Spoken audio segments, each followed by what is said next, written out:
జోక్యం ఉండకుండా భారత రాజ్యాంగానికి కట్టుబడి ఉన్నటువంటి స్వతంత్ర ప్రతిపత్తి కలిగినటువంటి ఎన్నికల సంఘం ఈ ప్రక్రియను సజావుగా జరగాలి. కానీ ఈ రాష్ట్రంలో చూసుకుంటే కనుక మనం 2025 సంబంధించి నిన్న కవితమ్మ గారు స్పష్టంగా చెప్పినారు. కొడంగల్కి సంబంధించినటువంటి నియోజకవర్గంలో కేవలం 800 ఓట్లు మాత్రమే తొలగించినారు. అదే బోధన్ నియోజకవర్గంలో 7000 ఓట్లు తొలగించినారు.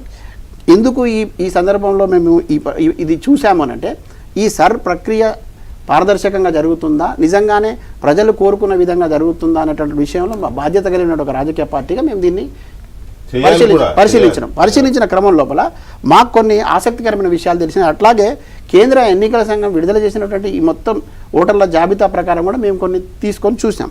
దాంట్లో ఈ కొడంగల్ అనేది కర్ణాటకకు బార్డర్గా ఉన్నటువంటి ప్రాంతం నుంచి 11,000 మంది ఓటర్లు ఇక్కడ నమోదు చేసుకున్నట్టుగా ఉన్నది. అది డబల్ ఓటింగ్ జరిగింది. అంటే 22,000 ఓటింగ్ అక్కడ జరిగింది. ఏది ఇక్కడ స్థానికులు కానటువంటి వాళ్ళను. ఆయన అక్కడ ఉన్నటువంటి అభ్యర్థి ఇవాళ ముఖ్యమంత్రి గారు గెలిచింది 32,000 ఓట్లతో.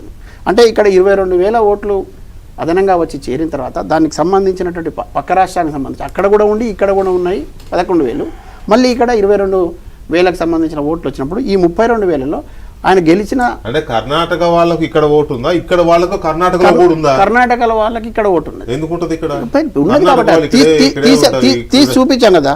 చేయడంకు సంబంధించిన ఓట్లు ఉన్నాయనేది మీ వాదన కరెక్టే.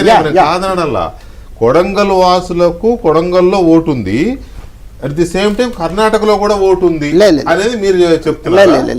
మేము చెప్తున్నది సేడంకు సంబంధించినటువంటి ప్రాంతం నుంచి వచ్చినటువంటి వాళ్ళకి ఇక్కడ ఓటు ఉన్నది. కొడంగల్ ఒక్కదాన్ని ఎందుకు టార్గెట్ చేస్తున్నారు? టార్గెట్ కాదు, మేము ఎగ్జాంపుల్ తీసుకున్నాను సంబంధించి చూసినప్పుడు ముఖ్యమంత్రి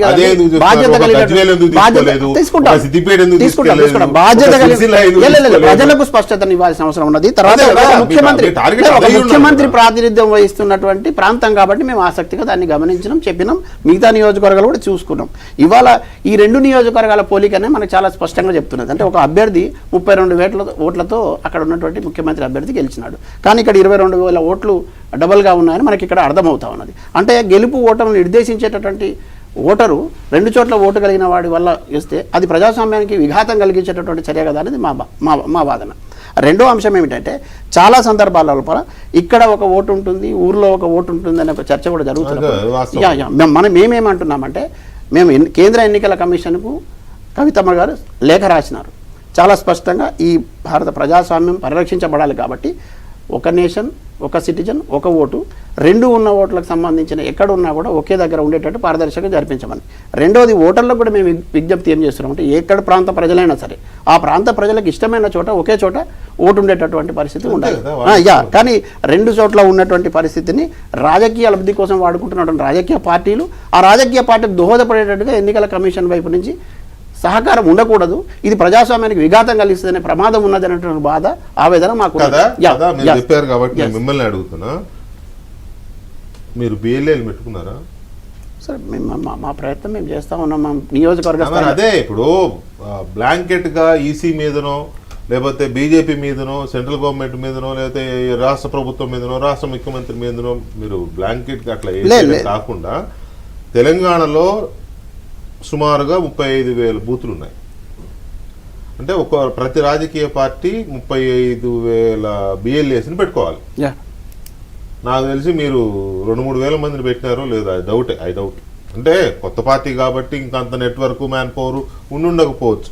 ఇవేమీ లేకుండా ఏదో 1-2 సెలెక్టివ్ నియోజకవర్గాలు తీసుకొని అక్కడ ఎవరో మీకు ఇచ్చే సమాచారం బేస్ చేసుకొని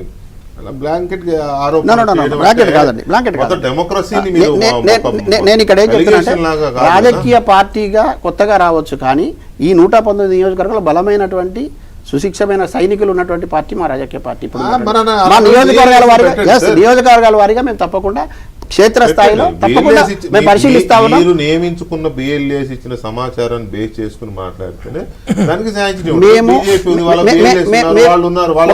ఒక గొప్ప విషయాన్ని గర్వంగా నేను చెప్పగలను. ఈ రాష్ట్రంలో అన్ని రాజకీయ పార్టీలో ఉన్నటువంటి నాయకుల కంటే కూడా మా అధినేత్రి కవితమ్మ ఏది కూడా చదవకుండా తెలుసుకోకుండా అధ్యయనం చేయకుండా మాట్లాడరు. మేము మాట్లాడడం మేము చూపించినాం. ఇప్పుడు ఏ రాజకీయ పార్టీ నేను చెప్తున్నాను, ఒక్క విషయం అభ్యంతరం ఉంది. చిన్న విషయం మంచి ఆరేటర్, మంచి స్పీకర్, సబ్జెక్ట్ ఉండవచ్చు కాదనట్లా. బట్ హియర్ ఇక్కడికి వచ్చేసరికి ఇది ఒక డెమోక్రటిక్ సిస్టమ్ కదా. ఈ ప్రక్రియని మనం ఒక మాకరీ అనో లేకపోతే ఇది ఒక స్కామ్ అనో ఒక అలిగేషన్ చేసేటప్పుడు చాలా చాలా జాగ్రత్తగా Yes, చేయాలి. exactly. ఏదో ఆషామాషిగా మేము ఆధారాలతో ఇచ్చినాం. ఏమి ఇచ్చారు? మేము ఆధారాలతో ఇచ్చినాం. లెటర్ రాయడం లేదు, మేము ఆధారాలతో ఇచ్చాం. ఒకటి, నేను కూడా అంటున్నా, రెండో విషయం పారదర్శకత రెండో విషయం నన్ను మాట్లాడించండి. నేనేమంటున్నా అంటే మాకు రాజకీయాల కన్నా రాజకీయ విమర్శల కంటే ప్రజా ప్రయోజనం ముఖ్యం, ఇక్కడ ప్రజాస్వామ్య పరిరక్షణ ముఖ్యం. కాబట్టి మేము చాలా చాలా జాగ్రత్తగా దానికి లోబడే మాట్లాడతాం. వాళ్ళు ఏంటంటే మిగతా ఏమన్నా కానీ మిగతా వాటి గురించి పెద్దగా లేదు అన్ని పట్టించుకుంటాం.